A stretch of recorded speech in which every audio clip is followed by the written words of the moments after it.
Welcome, welcome. We are so delighted to have you here, and we're just about to start with our incredible guests. So I'm asking Her Majesty Queen Maxima of the Netherlands, United Nations Secretary General, Special Advocate for Inclusive Finance for Development, and then Schulman, CEO of PayPal, to join us here for a conversation on the inclusion and financial inclusion value creation. Your work, we've followed your work for a very long time. We are very deeply familiar with that. And thank you so much for joining us here in a deep conversation and sharing really what it takes and what this purpose-driven movement is about, because it's time. And Franz Page, SVP from PayPal, is joining us here also into the session. So please sit down. Thank you so much. And I would say let's open this remarkable conversation. Dan and Her Majesty are so deep in this work on financial inclusion and financial health that I really want to make sure that virtually all of this is a conversation between the two of you. But I have the privilege of teeing up some questions to get us started. So I want to start with Her Majesty. You've been in this work on furthering financial inclusion and financial health for quite some time. And during that time, there's been real progress, particularly in the areas of account ownership, in the areas of digital payments. And in fact, we've seen changes in the World Bank Findex from 50% in 2011 to 76% last year. So I wondered if you could share some perspective, having been in this work, as to how you feel the progress has been, where we are today, and what you see ahead as the challenges to advance this work to the next level. Mm-hmm. Well, first of all, thank you very much for having me today, and to be able to, together with Dan, speak a little bit about the issues that we're very passionate about, really. And like you just said, Franz, I've been working on this issue since 2005. So when we talk about microcredits, and in the meantime, you've actually evolved from that, a lot, I would say. And thanks to lately, to technology. But as you said, we went from 50% to 76%. So, ladies and gentlemen, basically a quarter of the world population we get to include, which is very, very positive. And what has been the back of that? First of all, understanding the importance of financial inclusion for development as a whole. If you're not included economically, you're not included financially, then it's very difficult for people to actually have savings, make payments, insure themselves. So the understanding of this issue has been great. From a government perspective, it's been the issue and the notion of making payments to people. It was so difficult for a government to go out from a subsidy of only subsidizing, for example, the price of milk or the price of rice and distorting the market, and actually try to sort of replace that with basically subsidizing the people. So I think from a government perspective, they realized we need this to actually have a better government. So anyway, we've been doing a lot of reforms, and of course, digitization has actually helped us tremendously. We've actually developed more than 70 national financial inclusion strategies in which they've actually, developed reforms, because, for a lot of these countries, understanding a bank account could actually be held at a telecom company was a big jump for a lot of, regulators. But we've actually done that. I would say that the South have actually been leapfrogging tremendously if you compare even to the US, in which, the US was still talking, making payments with checks. And already 50% of the population in Kenya was actually sending money by only, the mobile phones. So we've seen this sort of frugal innovation going on, and we, being attested to that, and I think there's humongous potential. We still have 1.4 billion people to go. And I would say that 50% of that actually is covering 7 countries that we need to do more work to. And it's basically in the rural areas. And what is going on in the rural areas? The population is not that high, so we really need to get basically this connectivity issue. So it's digital inclusion that is not there. It's such as having an ID that is not there. Having interoperability through systems that is not there. I mean, we really need to sort of investigate and invest a lot more in what I call the digital public goods to actually get to the next level. But it is also not only about getting financial inclusion, because financial inclusion is a means to an end, not an end in itself. And it's about the outcomes. It is about financial health. And what is financial health? It's being able to make a front to the day-to-day expenses, is being able to invest in opportunities in the future, is to be resilient, that if something happens, a risk, that you have enough buffer to basically make front of the shocks, and to have no stress from a financial situation. So, and I would leave the rest of the issues of financial health to Dan, which I think he has a lot to say about that issue as well. Well, Dan, I don't even really have to ask the question because it's been detailed, but you've been at this work really pioneering on putting financial health front and center, particularly with respect to your employees, but also in the way in which PayPal is focused on its products and services. So, maybe you can sort of provide some context for why this has been such an integral part of PayPal's mission and your mission, and also, what's the connection to economic inclusion and to economic empowerment of this focus on financial health? Is that all, Franz? And I've got a follow-up question. This is my shot. So. Her Majesty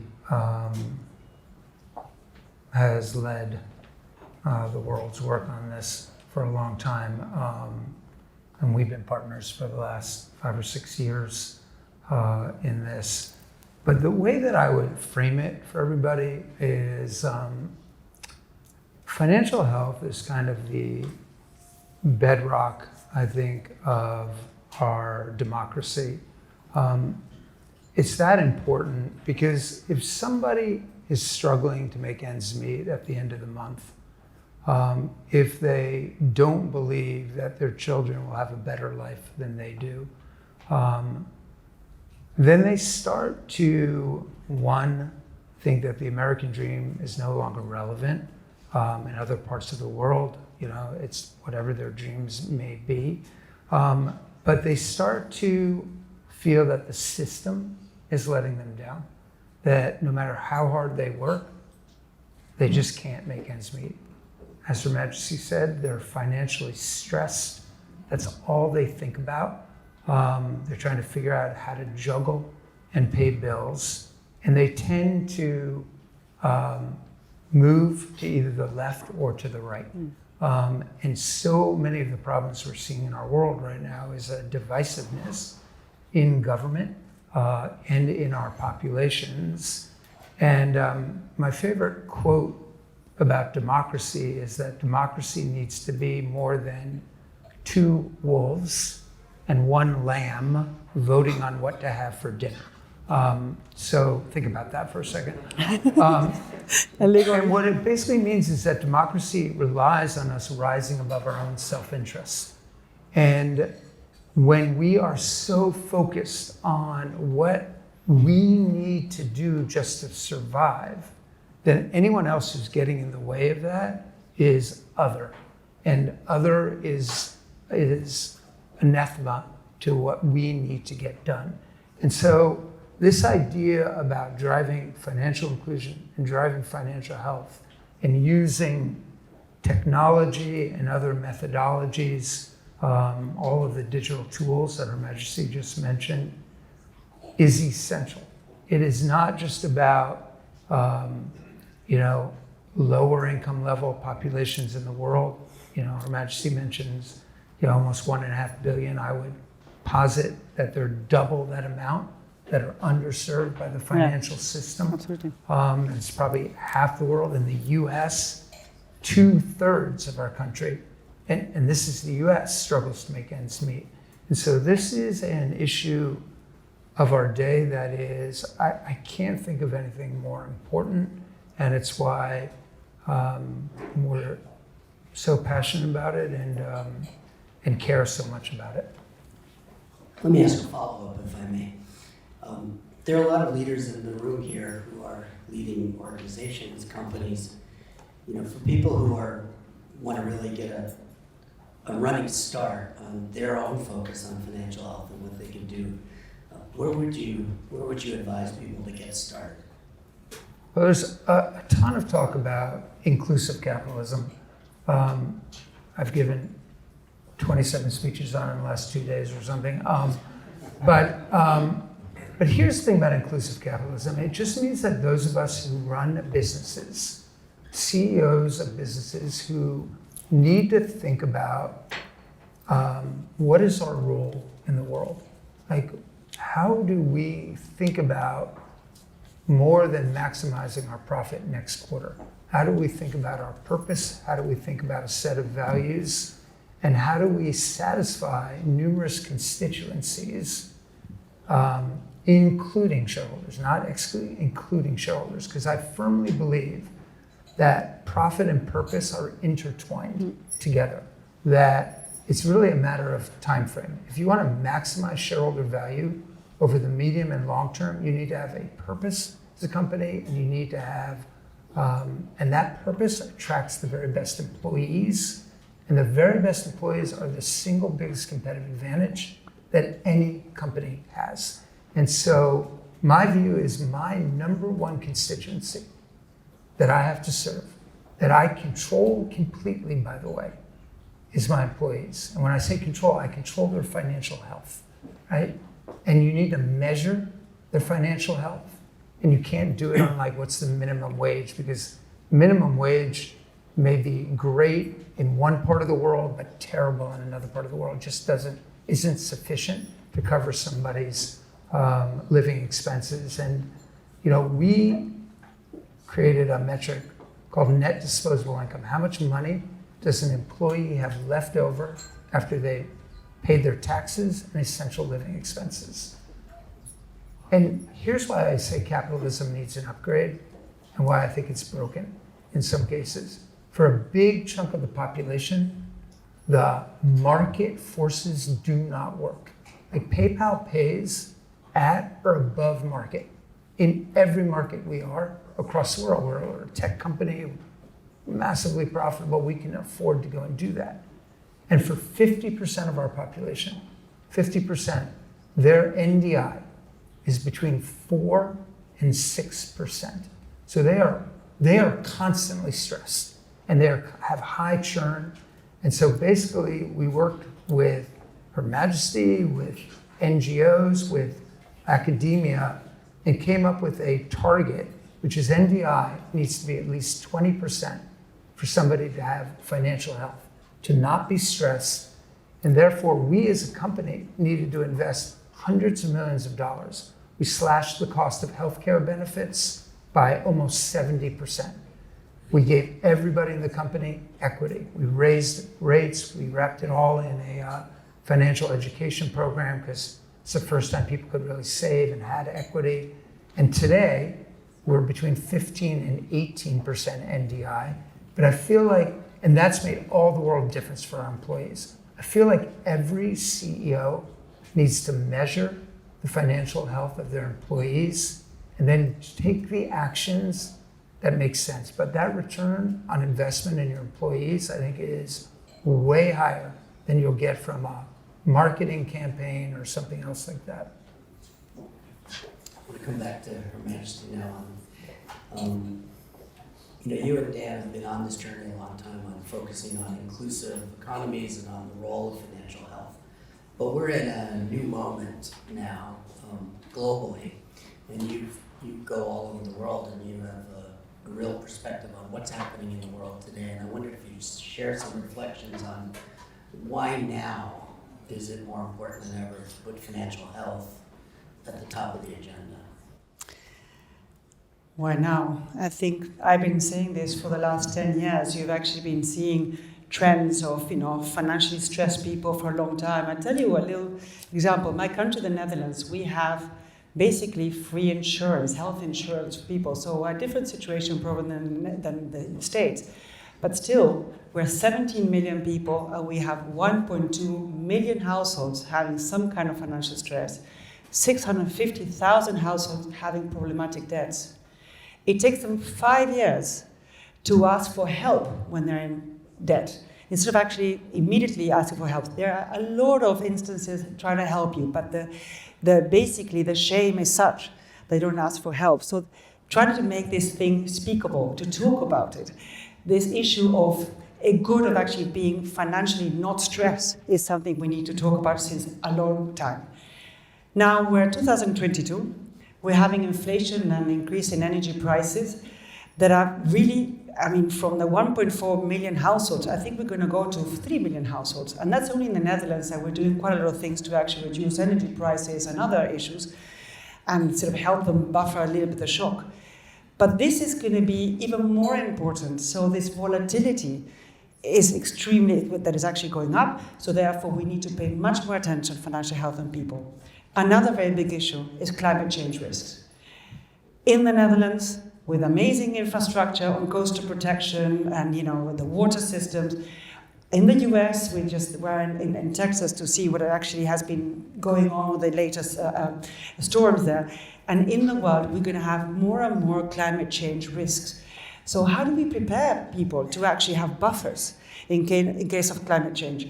How do we actually organize types of insurance that really make sense for people?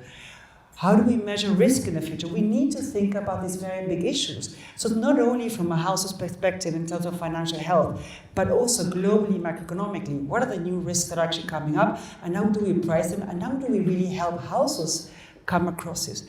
And it will have to do it with a combination between private and public, because the private, in many cases, will not be able to, certainly climate change, be able to take, initiative or be able to cover everything. So the combination and the cooperation between private and between private and public will be essential. We have big, big challenges coming ahead. Let me tip towards some of the interesting solutions and approaches that both of you are seeing.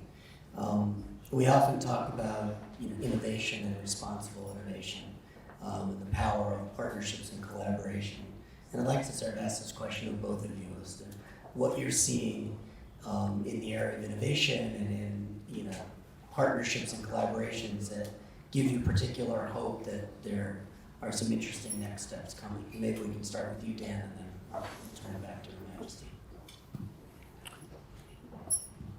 I think there's a lot of innovation that can help in this space. I'll talk about that in a second, because I do think some of the roots of the solution are embedded in kind of the efficiency of technology. But I do think a lot of this starts with leadership, and the reason Majesty and I were so excited to talk to this group is that all of you are leaders. You make a difference, and those of us who have authority and responsibility need to act on it. We need to act on it. We need to have the courage to step up. We need to have the courage to engage with the public sector, because Her Majesty is exactly right. No one company can do this alone. No one government can do it alone. In many countries, like the one we're in, it's a very divisive government. It's very difficult, although a couple of things have gotten done, but it's very difficult to get things done as well. And taking a stand inevitably means you will get hit from either the right or the left. That happens, right? We were talking about this right in the room. We both have been the subject, or our family's the subject of death threats as a result of different things that we're doing. And that, hopefully will not happen to any of you. The big mistake I made was telling my mom that she had really influenced the way I was thinking about things and my social justice stuff. She was very happy. And I said, and as a result, I've gotten a couple of death threats, and never tell your mom you have a death threat. That's my word of advice. They get very upset by that. But it takes courage to go and do that. It takes courage to think about innovative solutions. I do think that things that, are in the middle of the crypto winter right now. But I think people do not understand really the difference between the price of Bitcoin and Ether and what the fundamental underlying technology can do, how much more efficient it can make the financial system faster, transactions settled in seconds, how much less expensive it can be. It can be, like transactions can be 1/100th of a penny versus 2 to 3% of a transaction, or 500 to 600 basis points. And so I think if we can get the enabling technology, connectivity, smartphones, if we can have policy where we can think about the benefits of these new technologies, responsibly innovate in a way that also protects the integrity, the stability of the financial system, as well as consumer protections, financial crime protections.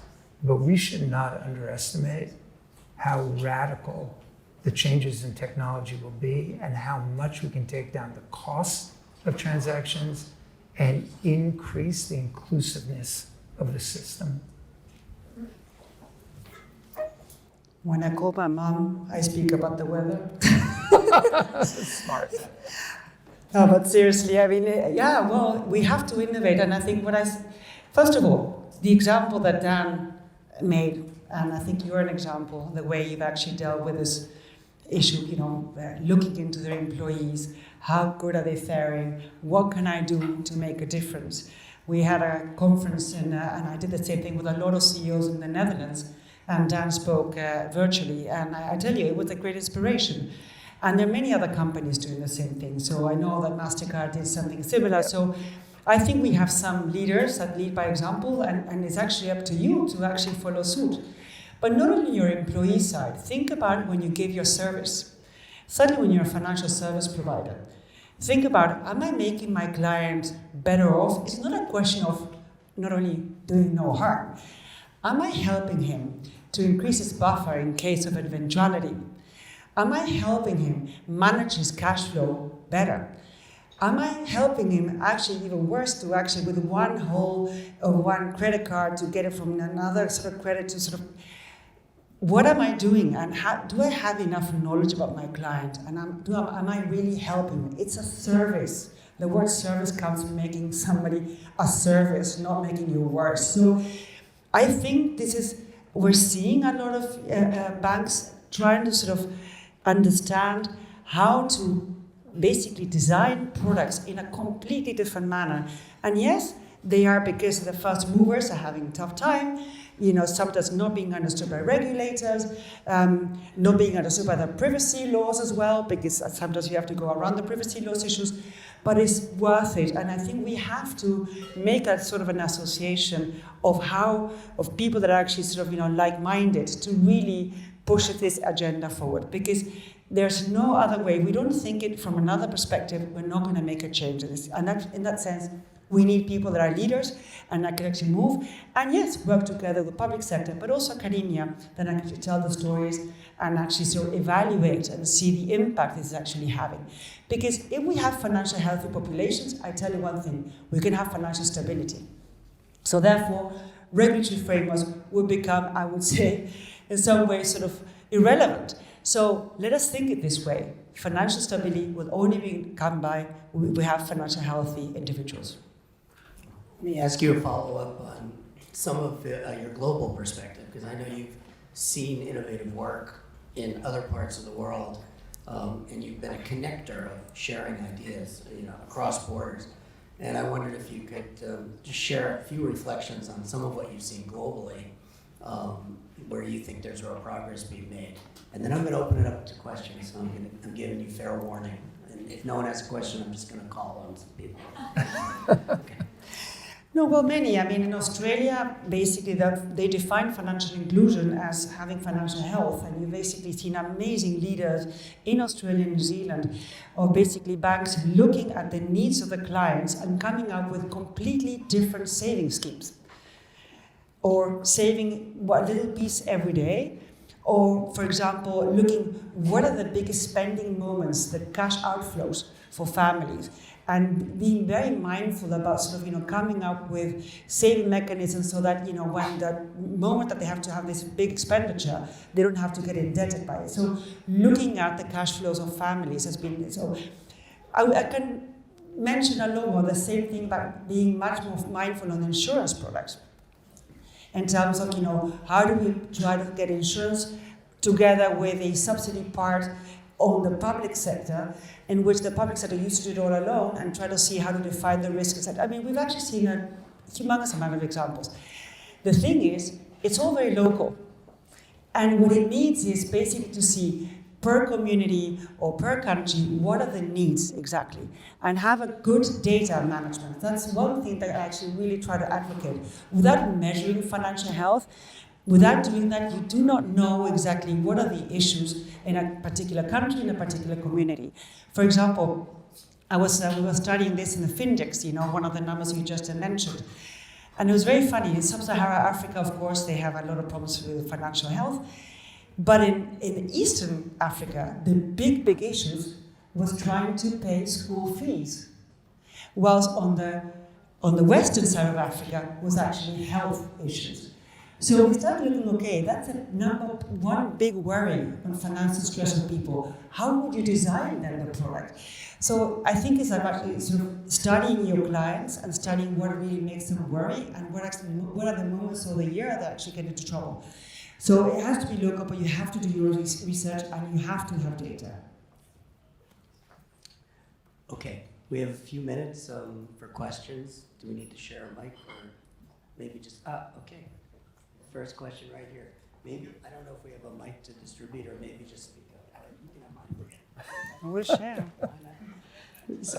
So Dan, you talked about the dark moment of crypto, and yet there is a social benefit with releasing the friction costs through technology. But we're in a moment now where, unfortunately, with the early adopters, those who jumped in are suffering because we're in that moment. And so I think the technology adoption has to come with financial literacy. Otherwise, we end up undermining the system. And working for a bank, we really struggle with that, right? Because we have a fiduciary obligation to our clients, so we have a hard time if the system isn't robust enough and there isn't something that underpins, and then you get accused of pushing somebody into something that they're not, it's not suitable. So how do you reconcile those two things when we struggle with education in general, let alone education on new technology, which is moving fast? There's a number of things in that question. First of all, financial literacy is crucial in all of this. I think technology can help because if you ask somebody to keep a budget, I don't know if you've ever tried to keep a budget, it's so hard to write everything down. But if you do everything electronically, you can categorize it, you can put limits, you can do a bunch of things with technology. But I think financial literacy is crucial. When we did our financial wellness program for our employees, one of the tenets was financial education around it. Otherwise, it would not have worked. When it comes to crypto, I think the big problem is people conflate at least four things together. They conflate the asset, the tradable commodity, if you will, which is what you were talking about. People went into Bitcoin, hoped that it would go up, it went down. We need to have all the disclosures, like of any kind of tradable asset on the crypto side. But that to me is the least interesting part about digital currencies. Then you've got crypto that does utility in payments, like software programmable payments. You've got stable coins that will come out. Stable coins can fundamentally rewire the system if they're done right. If they are fiat-backed, bankruptcy protect, full one-to-one backing, no algorithms, no like I'm hedging it 3 times over. So a real stable coin can redefine B2B, it can redefine the rails of the retail system, it can create interoperability between wallets. There's a ton of things that can be done on a stablecoin. And then you've got CBDC, central bank issued digital currency, which overlaps, but is different than a privately issued stablecoin. And then you've got all the Web3 applications that are decentralized, that take away from some of the tolls that might be taken by bigger companies. So not many regulators understand all parts of that intimately. Honestly, not many in the room probably understand it intimately. But to really understand kind of what is the fundamental underlying technology and the different applications on top of it, people would not be thinking about like a crypto winter if they were thinking more medium and longer term. It's a winter in terms of what's happening with the assets itself, and just what value do they hold over and above being a tradable asset. There's so much more value though beyond that, and that I think there's a lot of education that needs to be done both on the consumer side, but on the regulator and the government side as well. Maybe this time. Yeah. I'd like to add something. First of all, to strengthen the point Dan just mentioned, that we have so many typologies. So depending what type it is, you're going to have different sort of outcomes. And it's been moving so fast, so people do not really know what they're talking about, what they're really investing in. Having said that, I'm trying to bring a lot of people. For example, in October, we're going to have the first central bank digital currency meeting at the IMF. And try to see, okay, what are the design features that needs to actually have to really deliver on the promise for financial inclusion. The only use case we're just seeing right now, if not done properly, is only cross-border payments. We know that cross-border payments, remittances, there's a huge potential to actually reduce prices. But today in Africa, against mobile money, I don't see much more of a plus for the time being. So we really need to be very mindful of the design features and educate regulators about what actually makes things work, and because of course they have a sovereignty problem in some other sort of digital currency. It's going to come from another country, so they are in no rush to do it. But we really need to educate definitely regulators as well.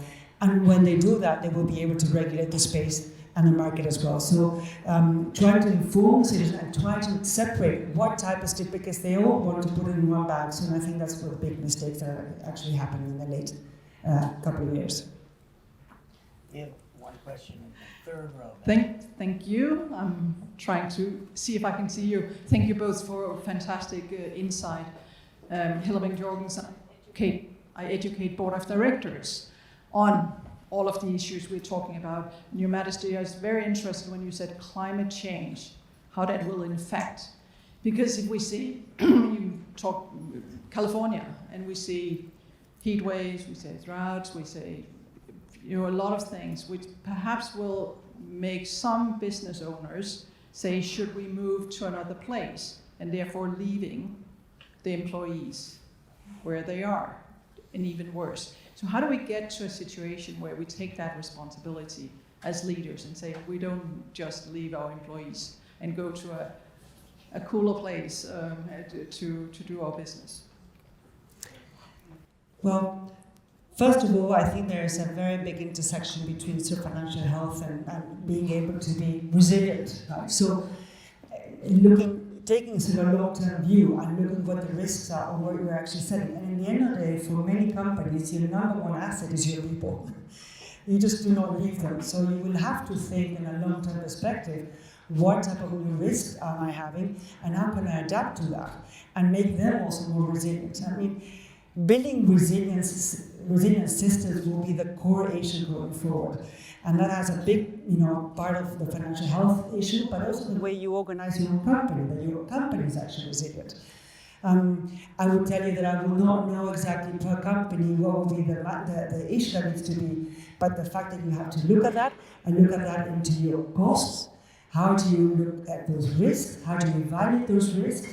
And there's a very big issue. We're having discussions today about what are the new types of when we're talking to central banks, look at their finances, the companies, so basically the financial sector providers, providing finance to companies and even to SMEs, there are going to come new criteria on how to evaluate certain risks.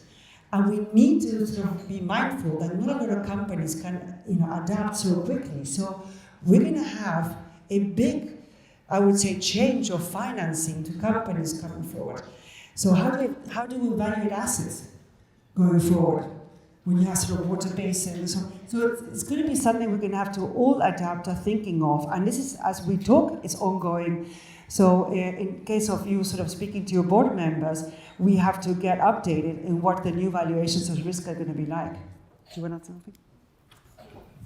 Well, I think you said 95% of what I wanted to say, but so like that question is a great question, but like that, the reason for it frustrates me because leadership matters, and we all, when we have that leadership mantle, we need to act responsibly. And how in the world can somebody try to ignore the shape of our world, the climate, the financial have and have not piece of it, because this is bad for our companies. Just in a shareholder is bad for our companies. If you have all this distress in the world and distress in our economic system, in the underlying of our democracy, this is terrible for business over the medium and long term. And so this is short-term thinking, and short-term thinking is increasingly dangerous in the state of our world today. We need to have a bit of a longer-term perspective, and be happy to talk to your board. Thank you. Wonderful. Thank you very much. Thank you.